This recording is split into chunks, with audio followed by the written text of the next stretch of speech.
Bru, eu posso alterar as medidas da espessura da massa e recheio? Tem alguma regra para isso? Sempre digo que as regras estão aí pra gente quebrá-las, né? Vamos lá. Se você vai trabalhar com uma massa amanteigada é uma massa mais densa, uma massa mais firme.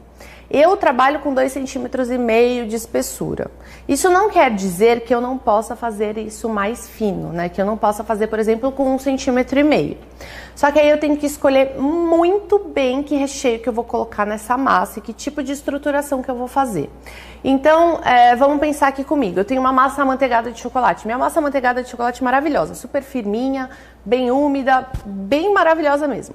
Eu corto ela num disco de 1,5 cm de espessura. Aí, o que eu vou colocar lá dentro? Eu vou colocar 3 centímetros de recheio de geleia com ganache de frutas vermelhas, que é uma ganache mais molinha? Não vou fazer isso. Ah, posso colocar essa massa com brigadeiro? Né? Um brigadeiro mais firminho, um brigadeiro ao leite, um brigadeiro amargo, alguma coisa assim?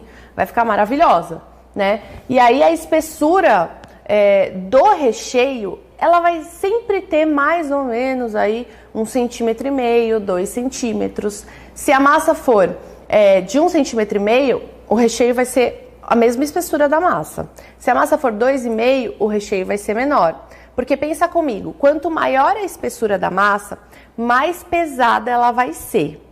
E se ela é mais pesada, mais ela vai achatar o meu recheio.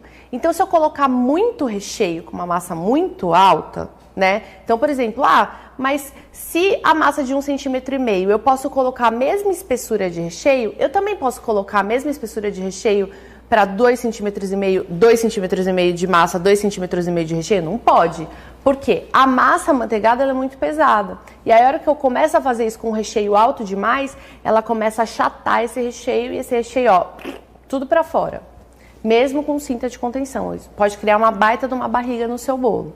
Então, assim, não é assim a maior regra do mundo, mas eu sempre tomo cuidado com isso. O recheio, ele sempre tem a mesma espessura. E aí a massa, dependendo do tipo da massa, se for uma massa firme, ok. Se for um recheio firme, ok. A gente pode fazer uma massa um pouquinho mais fina, mas sempre tomando muito cuidado com esses processos.